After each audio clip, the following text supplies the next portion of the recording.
Hello, welcome. This is Paul Benyon, one of the sales engineers at Hard Dollar, and in today's session we're going to learn about how you can use a feature called Workers' Comp Override to allow you to be able to automatically update your rates on a cost item when you are doing work that is at a higher degree of risk. So the first place that we have come to, as you can see, is the resource rate register. And I'm going to focus in on the laborer resource to take a look at its rate and how it's broken down. You can see that I have it broken down, if I look at scale 1, into base and burden. Burden breaks down into fringes and insurance. And insurance, as you can see, breaks down into workers' compensation, where I have 62 cents or 4% of my base. And that's the default rate that I have to cover workers' comp. Well, let's take a look at how you can set up certain overrides for certain kinds of work that this laborer might be involved in. So the next place I'll go to is under the Forms menu. Go to my Foundation Setup Data. And in my Foundation Setup Data, one of the tabs that I have available is Workers' Comp.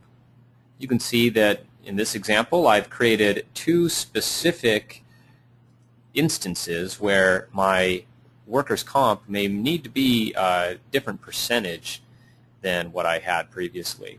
For bridge work over 20 feet high, for example, or deep trench where it's 20 feet deep, we're going to have a higher degree of risk there. So our workers' comp is probably going to be more or less based on that. So you can see that I have various columns going from left to right here.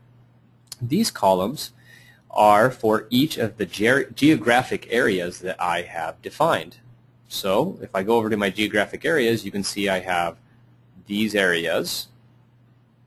Those are the areas that are showing up for each of these columns. So it's letting me define a percentage of my labor base that will be applied if I use this override.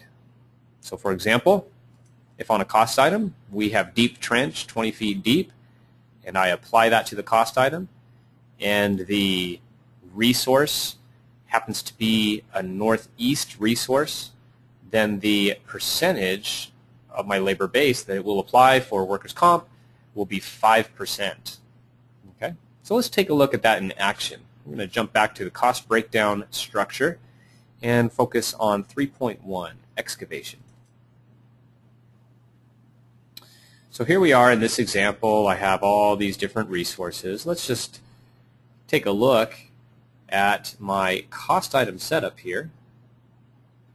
And you can see that I have bridge work 20 feet high. Let's say that we're actually going to do deep trench 20 feet deep for my workers' comp override. Well, with that being the case, let's see what it did to my labor. Now, first of all, this laborer resource, let's see what geographic area it belongs to. I'm going to double click on it. And so I'm looking at the setup for that laborer, and we can see that it's part of the Southwest. Okay. Well, we know from my Foundation Setup Data that for the Southwest, there's a workers' comp percentage of 7% for doing deep trench work. Okay? And you'll recall that for that particular resource, that it had a percentage originally of 4%. So let's see if it in fact did update that labor resource. So I'm going to bring up my resource cost breakdown, expand labor, my labor burden, labor insurance, and there we have our workers' compensation.